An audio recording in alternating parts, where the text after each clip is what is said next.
কুরবানি, এটাকে হাদিসের ভাষায় বলা হয় উদহিয়া। এটি এক বচন, বহু বচনে আল আদাহি। কুরবানির এই নিয়ম শুধুমাত্র আমাদের উম্মতের জন্যই আল্লাহ তাআলা ফিক্সড করেন নাই, বরং পৃথিবীর সকল উম্মতের জন্যই কুরবানির নিয়ম যিনি ঠিক করে দিয়েছিলেন তিনি কে? আমরা হয়তো অনেকে ভাবি যে কুরবানি মনে হয় ইব্রাহিম আলাইহিস সালামের যুগ থেকে শুরু হয়েছে, আর এখন আমরা করি, এখন মনে হয় এটা শুধু আমাদের জন্যই, অন্য কারোর জন্য ছিল না। এই ধারণা ভুল। একদম মানব ইতিহাসের সূচনা লগ্ন থেকেই কুরবানির নিয়ম ছিল।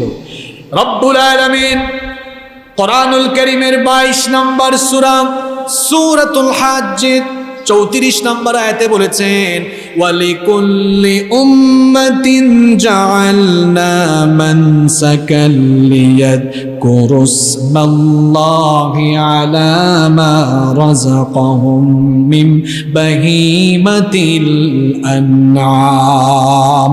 আল্লাহ তাআলা বলছেন, আমি প্রত্যেক উম্মতের জন্য, প্রত্যেক জাতির জন্য কুরবানির নিয়ম ঠিক করে দিয়েছি। আমি তাদেরকে রিজিক হিসাবে যে চতুষ্পদ জানোয়ার দিয়েছি, সেগুলোকে যেন তারা আল্লাহর নামে জবাই করে আল্লাহর বরত্ব ঘোষণা করতে পারে, এই জন্য সকল উম্মতের জন্য কুরবানির বিধান ঠিক করে দিয়েছি। তাহলে সকল উম্মতের জন্য কুরবানির নিয়ম বা বিধান ঠিক করে দিয়েছেন কে? আর মানব ইতিহাসে সর্বপ্রথম কুরবানির ঘটনা ঘটেছিল আদম আলাইহিস সালামের যুগে। আমরা অনেকে মনে করি পৃথিবীতে মনে হয় কুরবানির ঘটনা প্রথম ঘটেছে ইব্রাহিম আলাইহিস সালামের সময়ে। না, পৃথিবীর ইতিহাসে সর্বপ্রথম কুরবানির ঘটনা ঘটেছে আদম আলাইহিস সালামের সময়ে। এই ঘটনা রব্বুল আলামিন কোরআনুল কারীমে উঠিয়ে দিয়েছেন। কোরআনুল কারীমের 5 নম্বর সূরা সূরাতুল মাইদা এর 27 নম্বর আয়াতে রব্বুল আলামিন বলছেন, ওয়াতলু আলাইহিম নাবা বানাই আদম বিল হক ইদ قربا قربانا فتقبل من أحدهما ولم يتقبل من الآخر قال لأقتلنك قال إنما يتقبل الله من المتقين। আল্লাহ তাআলা বলছেন, হে নবী, আদমের 2 ছেলের ঘটনা আপনি শুনিয়ে দেন। কি ঘটনা শুনেন?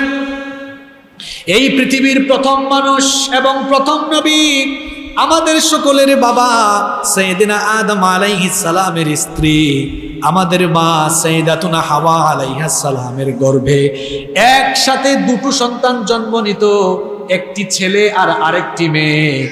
এক গর্ভে জন্ম নেওয়া ছেলে মেয়েকে ভাই বোন বিবেচনা করা হতো। এরপরে যখন এরা যৌবনের বয়সে পদার্পণ করত, এক গর্ভের ছেলের সাথে অন্য গর্ভের মেয়েকে বিয়ে দেওয়া হতো। আদম আলাইহিস সালামের ছেলে হাবিলের সাথে যেই মেয়ে গর্ভে একই সাথে জন্ম নিয়েছিল, ওই মেয়ে দেখতে কুৎসিত ছিল, সুন্দরী ছিল না। অপরদিকে আদম আলাইহিস সালামের ছেলে কাবিলের সাথে যেই মেয়ে গর্ভে একসাথে জন্ম নিয়েছিল, ওই মেয়েটি দেখতে অত্যন্ত রূপসী ছিল, সুন্দরী ছিল। 2 গর্ভের এই 4 ছেলে মেয়ে যখন যৌবনে পদার্পণ করলো, আদম আলাইহিস সালাম আল্লাহ তাআলার দেওয়া ফরমান অনুযায়ী, নিয়ম অনুযায়ী এই 4 জন ছেলে মেয়েকে সামনে রেখে তাদেরকে বিবাহের প্রস্তাব দিলেন। এখন বিবাহের নিয়ম হচ্ছে এক গর্ভের ছেলেকে অন্য গর্ভের মেয়ের সাথে বিয়ে দেওয়া। সে অনুযায়ী হাবিলের সাথে বিয়ে হবে কাবিলের সাথে জন্ম নেওয়া মেয়ের, আর কাবিলের সাথে বিয়ে হবে হাবিলের সাথে জন্ম নেওয়া মেয়ের।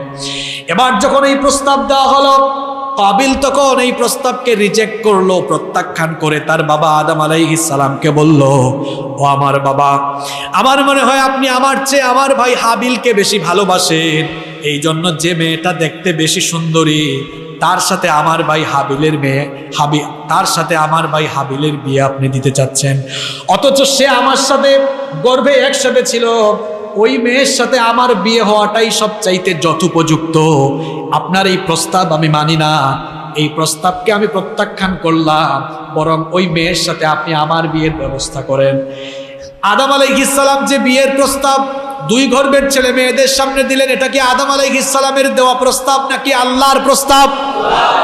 কাবিল এই প্রস্তাব যখন প্রত্যাখ্যান করলো, আদম আলাইহিস সালাম তখন বললেন, এটা আমার ব্যক্তিগত সিদ্ধান্ত নয়, এটা কার সিদ্ধান্ত? আর একটু জোরে বলেন, কার সিদ্ধান্ত? কাবিল তখন বলল, না, এটা আমি মেনে নিতে পারি না। আল্লাহ তাআলা তখন আদম আলাইহিস সালামকে বললেন, আদম, তুমি তোমার দুই ছেলেকে বলো তারা যেন কুরবানি করে, যার কুরবানি কবুল হবে সে ওই সুন্দরী মেয়েটাকে বিয়ে করবে। আদম আলাইহিস সালামের সময়ে কুরবানির নিয়ম ছিল, কুরবানি করার পরে কুরবানি কবুল হয়েছে কিনা সাথে সাথে তা বোঝা যেত। কুরবানি যখন কুরবানি করে সামনে রাখা হতো, যার কুরবানি কবুল হতো, আসমান থেকে আকাশ থেকে অগ্নিস্ফুলিঙ্গ এসে সেই কুরবানিকে জ্বালিয়ে ভস্ম করে দিত। আল্লাহ তাআলা যখন বললেন, তোমার দুই ছেলেকে বলো কুরবানি করতে, আদম আলাইহিস সালাম তার দুই ছেলেকে বললেন, আল্লাহ তাআলা আদেশ করেছেন তোমরা দুইজনে গিয়ে কুরবানি করো, যার কুরবানি কবুল হবে সে ওই সুন্দরী মেয়েকে বিয়ে করবে। এবার দুই ভাই মিলে চলে গেল মিনায়, সেখানে তারা কুরবানি করলো। হাবিল তখন পশুপালন করত, সে তার পশুর পাল থেকে উৎকৃষ্ট পশু আল্লাহর রাস্তায় কুরবানি করলো। আর কাবিল তখন কৃষি কাজ করত, সে তার কৃষিজাত কিছু পণ্য কুরবানি করলো। দুজনে কুরবানি করে যখন সামনে রাখলো, কিছুক্ষণ পরে দেখা গেল আসমান থেকে অগ্নিস্ফুলিঙ্গ এসে হাবিলের কুরবানি ভস্মীভূত করে দিল। বোঝা গেল হাবিলের কুরবানি কবুল হয়েছে, কাবিলের কুরবানি কবুল হয় নাই। এই ঘটনা কোরআনে এভাবে এসেছে, ইদ করবা কুরবানান ফাতুকবিলা মিন আহাদিহিমা ওয়া লাম ইউতাকাব্বাল মিনাল আখর ক্বালা লা আقتلنك قال إنما يتقبل الله من المتقين। দুজনেই যখন কুরবানি করলো, একজনের কুরবানি কবুল হলো, আর কবুল হলো হাবিলেরটা। কাবিল যখন দেখলো তার কুরবানি কবুল হয়েছে না, তাহলে তো বিয়ে শেষ। তখন সে রাগান্বিত হয়ে তার ভাই হাবিলকে বলল, লা আকতুলান্নাক, আই উইল কিল ইউ, আমি তোমাকে মেরে ফেলবো, হত্যা করে ফেলবো। এই কথা শুনে হাবিল বলল, ভাই আমাকে তো মেরে কোনো লাভ হবে না, কারণ কুরবানি এটা গায়ের জুড়ে কবুল হয় না। ইন্নামা ইয়াতাকাব্বালুল্লাহু মিনাল মুত্তাকিন, কেবলমাত্র মুত্তাকি যারা তাদের কুরবানি কবুল করেন কে? আমরা যে কুরবানি করব, আমাদের কুরবানিও টাকার ভিত্তিতে, কে কয় লাখ টাকা দিয়ে গরু কিনছেন এর ভিত্তিতে কবুল হবে না। কবুল হবে কিসের ভিত্তিতে? আপনার জীবনে তাকওয়া আছে কিনা, এটা সবচেয়ে গুরুত্বপূর্ণ। মনে করেন এক লোক তাকওয়া নাই। তাকওয়া মানে কি?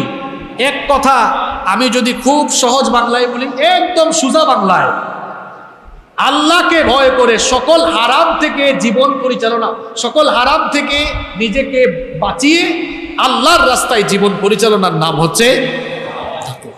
তাহলে বুঝেন, এইরকম একজন তাকওয়াবান লোক যদি একটা ছাগল কুরবানি দেয়, আরেকজন লোক তার জীবনে তাকওয়া নাই, সব গুনাহ করে, মিথ্যা বলে, সুদখোর, সুদ খায়, ঘুষ খায়, টেন্ডারবাজি, চাঁদাবাজি, মানুষের উপর জুলুম, সব আকাম কুকাম করে, এই ধরনের এক লোক 20টা গরু কিনছে, প্রত্যেকটা গরুর দাম 10 লাখ। প্রত্যেক ঈদে তো গরুর নতুন নতুন নাম আসে, সম্রাট টম্রাট নাম আসে। এবার যে কি নাম আসছে আমি আর কি বলে পত্রপত্রিকা দেখার সুযোগ হয় নাই।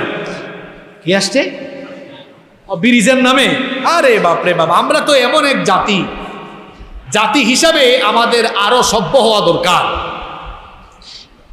আমরা সব জায়গায় কেমন যেন একটি উশৃঙ্খল হওয়া, এটা যেন আমাদের স্বভাবে পরিণত হয়ে গিয়েছে। যেমন কোথাও যদি বলেন একটু লাইন ধরেন, লাইন ধরবে না, আরো বেশি লাইন ভাঙবে। কোথাও যদি বলেন একটু বসেন, দাঁড়িয়ে যাবে। এই যে আপনারা যারা বিমানে উঠেন, বিমান চড়েন, পাইলট যখন বিমান ল্যান্ড করে, ক্যাবিন ক্রু তখন বলে, সম্মানিত যাত্রীবৃন্দ, বিমান পুরোপুরি না থামা পর্যন্ত নিজ নিজ আসনে বসে থাকেন। বাঙালি যারা, খালি পাইলট যদি প্লেনটা ল্যান্ড করায়, অবতরণ করায়, ওই সময় উঠে তারা সব জিনিসপত্র টানাটানি শুরু করে। দেখছেন কিনা আপনারা? মানে জাতি হিসাবে আমরা এমন। ব্যাংকে যদি বলে লাইন ধরো, একজনটা বলবে ভাই দেখছেন, ওই দেখেন, ওই দিকে তাকায় এসে সামনে চলে যাবে। এই যে পদ্মা সেতু মাননীয় প্রধানমন্ত্রী উদ্বোধন করলেন, উদ্বোধন করে যাওয়ার পরেই ওই যে লঞ্চে উঠার যে অভ্যাস ছিল, ফালাই ফালাই উঠা, ওই অভ্যাসকে অ্যাপ্লাই করছে তারা কাঁটাতারের বেড়ায়, একদিনেই সব শেষ। আর প্রথম দিনে এমন কোনো কাজ বাকি নাই। আজকে দেখলাম ফেসবুকে একজন পোস্ট দিয়েছে যে বাসর ঘর ছাড়া পদ্মা সেতুর উপরে সব হয়ে গেছে। মানে প্রথম সেলফি, তারপরে প্রথম বাইক নিয়ে যাতায়াতকারী, তারপরে আপনার প্রথম টিকটককারী, প্রথম মূত্র বিসর্জনকারী, প্রথম এটাকারী ওইটাকারী, কি আজীব অবস্থা। এই দেখেন গরুর নাম দিয়ে থুইছে পদ্মা সেতু। এই যে এই ভাই বললেন যে গরুর নাম দিছে, তো জাতি হিসাবে আমরা কেমন দেখেছে, আমাদের আরো সভ্য হওয়া দরকার। এজন্য একদিন আফসোস করে এক ভাই মাহফিলে আমাকে বলছিলেন যে হুজুর, আপনারা এই দেশে মানুষকে মুসলমান বানানোর ওয়াজ করার চাইতে বেশি ওয়াজ করেন মানুষ যেন আগে মানুষ হয়, মানুষ যেন আগে। আমি বললাম ভাই এই কথা কেন বললেন? কয় আমরা মানুষ হইছি নামে, কিন্তু কামে মানুষ না। আমাদের কাজকর্মে বোঝা যায় আমরা অমানুষ। এজন্য আগে আমাদের মানুষ হতে হবে, মনুষ্যত্ববোধ আমাদের ভেতরে পয়দা করতে। তো আমি বলছিলাম, মনে করেন এক লোক খুব তাকওয়াবান পরহেজগার মানুষ কুরবানি দিয়েছে একটা ছাগল, আরেক লোক তাকওয়া নাই, সব আকাম কুকাম করে 10টা গরু কুরবানি দিয়েছে। এরকম পদ্মা সেতু মানে ব্রিজ মার্কা গরু আর কি, মোটা গরু আর কি। আমার মনে হয় পদ্মা সেতু নাম দিয়েছে ওই একটু মোটা সোটা আর কি। পদ্মা সেতুও দেশের সবচেয়ে বড় সেতু, ওই গরুও মনে হয় এখন দেশের বড় গরু, এই জন্য দিছে ব্রিজ মার্কা গরু। হলেও হতে পারে এমন, যাই হোক। তো এইরকম ব্রিজ মার্কা বড় বড় গরু যদি এরকম 10টাও কুরবানি করে, মনে রাখবেন তাকওয়াহীন ব্রিজ মার্কা 10টা গরু কুরবানি দেওয়ার চাইতে আল্লাহর কাছে একজন পরহেজগার মানুষের একটা ছাগল কুরবানি অনেক অনেক অনেক বেশি প্রিয়। সুবহানাল্লাহ। তাকওয়ার ভিত্তিতে কুরবানি কবুল হয়। রব্বুল আলামিন কোরআনুল কারীমের 22 নম্বর সূরা সূরাতুল হজ্জ 37 নম্বর আয়াতে এজন্য বলেছেন, লাইয়ানালাল্লাহু লুহুমুহা ওয়ালা দিমাউহা ওয়ালাকিন ইয়ানালুহু তাকওয়া মিনকুম। আল্লাহ তাআলা বলছেন, তোমরা যে কুরবানি করো, কুরবানির পশুর রক্ত মাংস কোনোটাই আল্লাহর কাছে পৌঁছায় না। বলেন তো, আমরা যখন পশু জবাই করি, ওই পশুর রক্ত বা মাংস কি আল্লাহ তাআলা কোনোটার অংশ নেন নাকি? মাংস তো আমরা খাই, কুরবানি করার পরে ওই পশু আমরা খাই, মানুষকে খাওয়াই। আল্লাহ তো মাংসও নেন না, রক্তও নেন না, চামড়াও নেন না। তাহলে আল্লাহর কাছে কি যায়? আল্লাহ বলছেন, ওয়ালাকিন ইয়ানালুহুত তাকওয়া মিনকুম, বরং তোমাদের পরহেজগারিতা আল্লাহর কাছে পৌঁছায়। সুতরাং তাকওয়া হচ্ছে কুরবানি কবুলের পূর্ব শর্ত, যা আমরা আদম আলাইহিস সালামের 2 ছেলের কুরবানির ঘটনা থেকেও শিক্ষা পেয়েছি। তো মানব ইতিহাসের কুরবানির ঘটনা প্রথম ঘটেছে আদম আলাইহিস সালামের জামানায়। এখন বর্তমানে আমরা যে কুরবানি করি, এটা হচ্ছে ইব্রাহিম আলাইহিস সালামের কুরবানির অনুসরণ, অর্থাৎ ইব্রাহিম আলাইহিস সালামের রেখে যাওয়া সুন্নাত। সুবহানাল্লাহ পড়েন। আমাদের জাতির পিতা ইব্রাহিম আলাইহিস সালাম, তার গোটা জীবনটাই পরীক্ষার ছিল। রব্বুল আলামিন তাকে বিভিন্নভাবে পরীক্ষা করেছিলেন, আর যতগুলো দিক থেকে আল্লাহ তাকে পরীক্ষা করেছিলেন, সকল পরীক্ষায় তিনি কৃতিত্বের সাথে উত্তীর্ণ হয়েছিলেন। এই জন্য রব্বুল আলামিন তার মর্যাদা এত বেশি বাড়িয়ে দিয়েছেন, তাকে গোটা মুসলিম মিল্লাতের জাতির পিতা বানিয়ে দিয়েছেন কে? রব্বুল আলামিন কোরআনে কারীমে বললেন, ওয়া ইযিবতালা ইব্রাহিম রাব্বুহু বিকালিমাতিন ফাআতাম্মাহুন্না ক্বালা ইন্নী জাঈলুকা লিন-নাসি ইমামা ক্বালা ওয়া মিন যুররিয়্যাতি ক্বালা লা ইয়ানালু আহদিজ জালিমিন। আল্লাহ তাআলা বলছেন, আর স্মরণ করো যখন আমি আমার খালিদ ইব্রাহিমকে বেশ কয়েকটি বিষয়ে পরীক্ষা করেছিলাম, আর যতগুলো ব্যাপারে আমি তাকে পরীক্ষা করেছিলাম, সব পরীক্ষায় তিনি উত্তীর্ণ হয়েছিলেন। এই জন্য আমি তাকে মানব জাতির নেতা বানিয়ে দিয়েছিলাম। ইব্রাহিম আলাইহিস সালামের গোটা জীবনটাই পরীক্ষার ছিল। ইমানের দাওয়াত দেওয়ার কারণে আজ হয়তো আপনি ইমানের দাওয়াত দেওয়ার কারণে জেল জুলুম বা ফাঁসির কাষ্ঠ পর্যন্ত যাচ্ছেন, কিন্তু ইমানের দাওয়াত দেওয়ার কারণে আল্লাহর খালিল আমাদের জাতির পিতা ইব্রাহিম আলাইহিস সালাম তিনি নমরুদের অগ্নিকুণ্ডে নিক্ষিপ্ত হয়েছেন। ইমানের পরীক্ষা দেওয়ার কারণে তিনি ঘর বাড়ি ছেড়ে হিজরত করেছেন। ইমানি পরীক্ষা এত বেশি দিয়েছেন, ৮৬ বছর বয়স পর্যন্ত আল্লাহ তাকে সন্তান না দিয়ে পরীক্ষা করেছেন। ৮৬ বছর পর্যন্ত আল্লাহ তাকে সন্তান না দিয়ে পরীক্ষা করেছেন। ৮৬ বছর পর্যন্ত তার কোনো সন্তান ছিল না। তিনি সন্তান চাইলেন কার কাছে? তিনি দোয়া করলেন, রব্বি হাবলি মিনাস সালিহিন। তিনি বললেন, ওগো রব, আমাকে একটি নেককার সন্তান দান করো। শুধু সন্তান চাইলেন না, কি সুন্দর দোয়া, কি চমৎকার শব্দ চয়ন, তার দোয়া আল্লাহ আমাদের জন্য কোরআনে উঠিয়ে দিয়েছেন। শুধু সন্তান চাইলেন না, দুয়ার ভাষা দেখেন, রব্বি হাবলি মিনাস সালিহিন। ওগো রব, আমাকে নেককার সন্তান দাও, সুসন্তান দাও। ইব্রাহিম আলাইহিস সালাম যখন দোয়া করলেন, তার দোয়া কবুল করলেন কে? আল্লাহ তাআলা দোয়া কবুল করে জানিয়ে দিলেন, ফাবাশশারনাহু বিগুলামিন হালিম। আল্লাহ বললেন, আমি আমার খালিল ইব্রাহিমের দোয়া কবুল করলাম, আর তাকে এক নেককার ধৈর্য সহিষ্ণু সন্তানের সুসংবাদ আমি দান করে দিলাম। ইব্রাহিম আলাইহিস সালাম এবার সন্তান পেয়ে গেলেন। সন্তান পাওয়ার পরেও পরীক্ষা যেন তার পিছু ছাড়ে না। আল্লাহ তাআলা এবার আদেশ করলেন, আমার খালিল ইব্রাহিম, তুমি এবার তোমার এই নবজাতক শিশু, সদ্য ভূমিষ্ঠ এই শিশু এবং তোমার স্ত্রী হাজারকে নিয়ে চলে যাও মক্কা নগরীতে। এখন তো মক্কা নগরী অনেক সুন্দর এবং জাঁকজমকপূর্ণ, জনপূর্ণ একটি নগরী, কিন্তু তখন মক্কা ছিল জনমানবহীন ধুধু মরুভূমি প্রান্তর। সেখানে কোনো মানুষজন বাস করত না, ধুধু মরুভূমি ছিল। আল্লাহ তাআলা আদেশ করলেন, তোমার স্ত্রী আর তোমার নবজাতক সন্তানকে মক্কায় নিয়ে নির্বাসনে রেখে আসো। এই কথা শোনার পরে ইব্রাহিম আলাইহিস সালাম তার স্ত্রী এবং সন্তানকে নিয়ে মক্কা নগরীতে চলে গেলেন। সেখানে রেখে তিনি যখন চলে আসতেছিলেন, কিছু খাবার পানি দিয়ে তিনি যখন চলে আসতেছিলেন, তার স্ত্রী তখন বললেন, প্রিয়তম স্বামী আমার, কোনো অপরাধ বা কোনো বেয়াদবি কি আমার তরফ থেকে হয়েছে নাকি? কেনই বা আমাকে আর আমার সন্তানকে সামান্য খাবার আর পানি দিয়ে এভাবে একাকী রেখে চলে যাচ্ছেন? ইব্রাহিম আলাইহিস সালাম কথা বলতে পারছেন না, বাক শক্তিবদ্ধ হয়ে যাচ্ছে। এর কারণ হলো ৮৬ বছর পর্যন্ত সন্তান ছিল না। যখন সন্তান পেলেন, যেই সন্তানকে এখন ঘরের মধ্যে কুলে নিয়ে চুমু খাওয়ার কথা, আদর করার কথা, কুলে পিঠে মানুষ করার কথা, ওই সন্তানকে এবার নির্বাসনে রেখে আসার আদেশ দিলেন কি? এই জন্য মনের ভেতরে কষ্টের পাহাড় তিনি চেপে রেখেছেন, জবাব দিতে পারছেন না। ২ বার ৩ বার প্রশ্ন করার পরে আকাশের দিকে আঙুল উঁচু করলেন। তার স্ত্রী তখন বুঝতে পারলেন, বুঝে তিনি বললেন, প্রিয়তম স্বামী আমার, ওই আল্লাহর উপরে ভরসা করে যদি আমাদেরকে এখানে রেখে যান, আমি আল্লাহর উপর এত বিশ্বাস করি, এত ভরসা রাখি, তিনি আমাকে আর আমার কলিজার টুকরা শিশুকে পানি আর খাবারের অভাবে মারবেন না। কিভাবে খাবারের ব্যবস্থা হয়ে গেলে দেখেন। ইব্রাহিম আলাইহিস সালাম যখন রেখে চলে গেলেন, যে খাবার আর পানি ছিল সেগুলো যখন ফুরিয়ে গেল, সেই খাবার পানি ফুরিয়ে যাওয়ার পরে এবার হাজেরা লক্ষ্য করলেন এমন এক প্রান্ত, কোনো মানুষজন চতুর্দিকে দেখা যায় না, চতুর্দিকে মরুভূমি।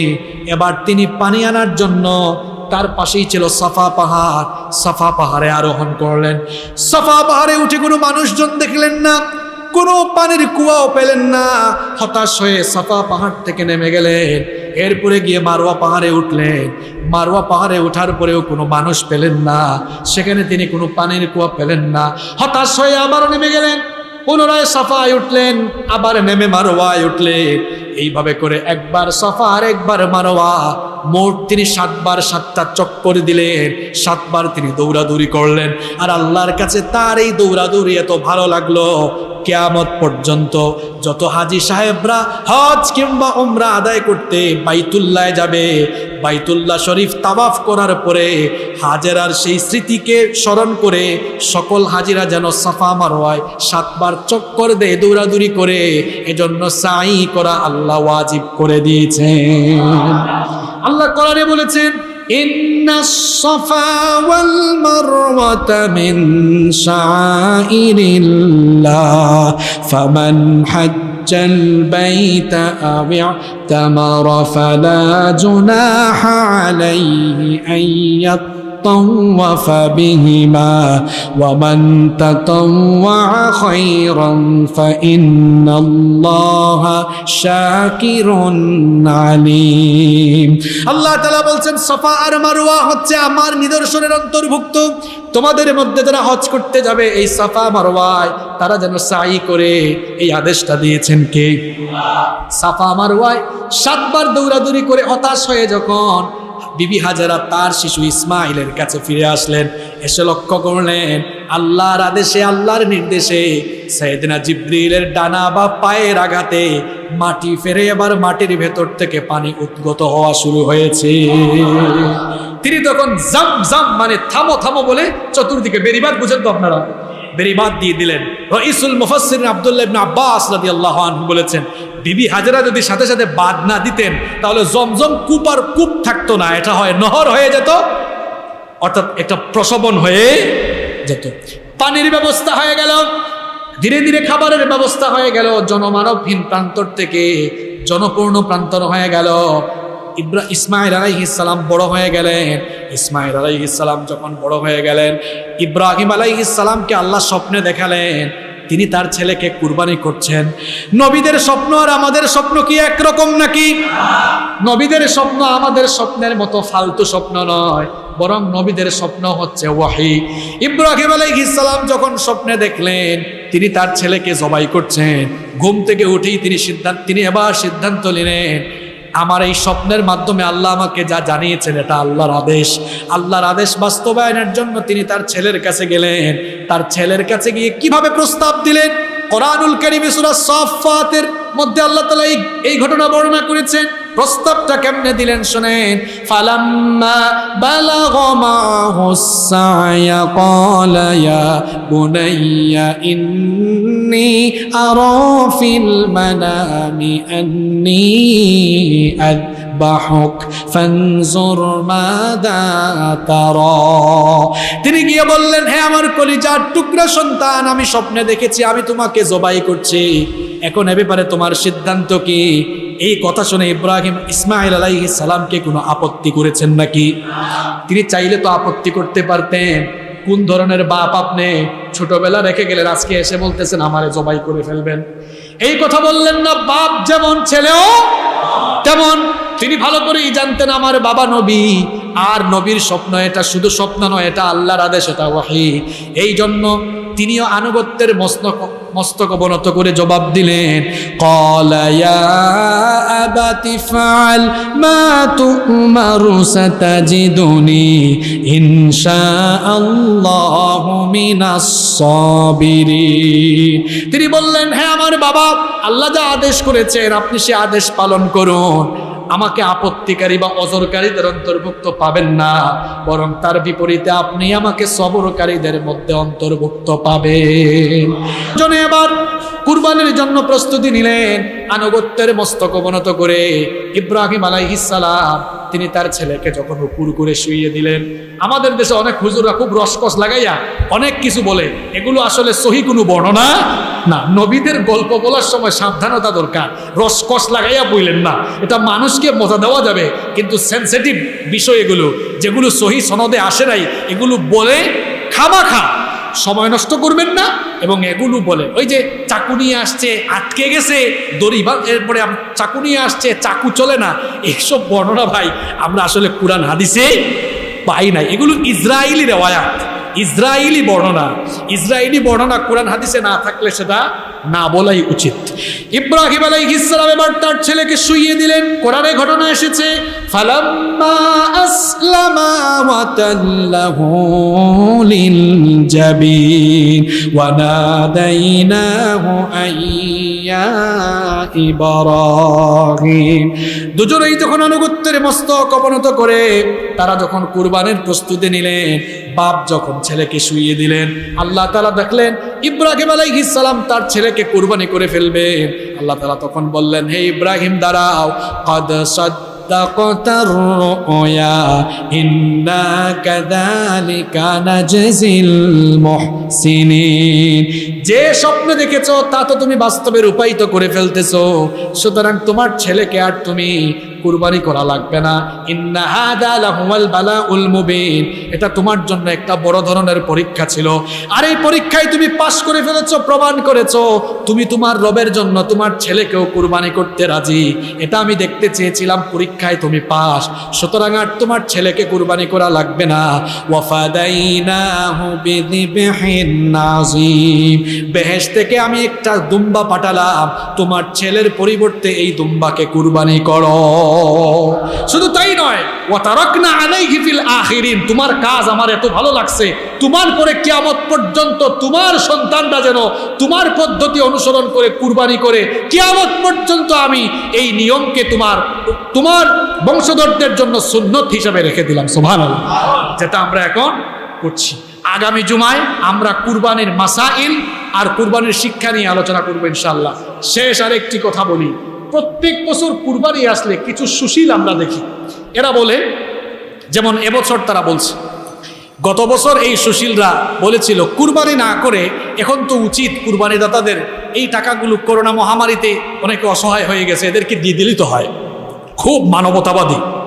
এবছর আবার কিছু সুশীল পয়দা হয়েছে, দেখলাম এরা বলতেছে এবছর তো সিলেট, সুনামগঞ্জ, হবিগঞ্জ, মৌলভীবাজার, কুড়িগ্রাম, নেত্রকোনা, কিশোরগঞ্জ বিভিন্ন অঞ্চল বন্যায় প্লাবিত, তো এবছর কুরবানি না করে কুরবানির টাকাটা ওখানে দিয়ে দিলেই তো হয়। কথা ভালো, উদ্দেশ্য কথা ভালো, উদ্দেশ্য।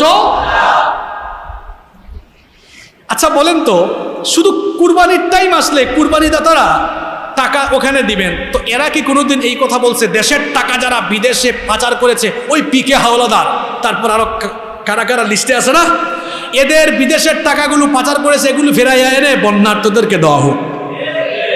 এরা তো বলতে পারতো নাইট ক্লাব, মদের বার বন্ধ হোক, এই টাকাগুলো ওখানে লাগানো হোক।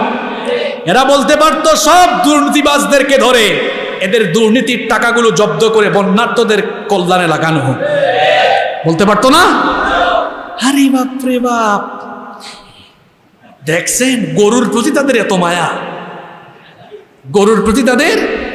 আর যে সকল সুশীলরা এরকম কথা বলে যে টাকাগুলো বন্যার্থদেরকে দেওয়া হোক, কোন সুশীলকে বন্যার্থদের পাশে কিন্তু আপনারা দেখেননি। এরা গলা ফাটায় আলেমরা ধর্ম ব্যবসায়ী, অথচ শুধু বন্যা নয়, এই করোনা মহামারীতে যখন মানুষ লাশ থুইয়া দৌড়াইছে তখন আলেমরা গিয়ে গোসল দিয়ে জানাজা দিয়েছে। এই বিএম কন্টেইনারে আগুন লাগলো চট্টগ্রামে কয়েক সপ্তাহ আগে, সেখানেও আলেমরা এগিয়ে গিয়েছে। এই বন্যায় শুধু আলেমরা ব্যক্তি পর্যায় থেকে এবং আলেমদের বিভিন্ন সংগঠন, সামাজিক সংগঠন এবং সব দলের সকল ধরনের আলেমরা হিসাব করলে কোটি কোটি টাকা তারা বন্যার্থদের মধ্যে সহযোগিতা করেছে। যারা আলেমদেরকে ধর্ম ব্যবসায়ী বলে এদের কাউকেই কিন্তু দেখা যায় না, দেখছেন আপনারা? শুধু তাই নয়, এরা দেখবেন টিভিতে টক শোতে এসে বলবে নারীবাদী হয়ে নারীদের পক্ষে কথা বলবে, কিন্তু মেয়েটার নাম কি, নুসরাত, তনু, মনে আছে এদের কথা? ওই যে বদরুল কাণ্ড সিলেটে, খাদিজা, মনে আছে? এত মেয়ে দেশে ধর্ষিতা হয়েছে, শ্লীলতাহানি হয়েছে, তখন দেখবেন এরা চুপচাপ পর্দার আড়ালে চলে যায়, কথা বলে না। যখন কথা বলা দরকার তখন তারা কথা বলে না। এদের এই সকল অপকৌশল প্রমাণ করে এরা আসলে নারীবাদী নয়, নারীর প্রতি মমতাবোধ থেকে তারা এই কাজ করে না, বরং এরা টেকনিকে অপকৌশল করে আমাদের দেশের সহজ সরল অবলা মা বোনদেরকে ঘর থেকে বের করে রাস্তায় নামিয়ে ইজ্জত লুণ্ঠনের ব্যবস্থা করতে চায়।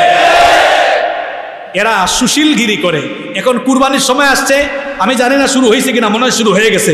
এবার তাদের ইস্যু রেডি, এবার তারা বলবে কুরবানি না করে টাকাগুলো, আর আমরা বলবো এবার কুরবানি আগের বারের চাইতে 10 গুণ বেশি দেওয়া হোক।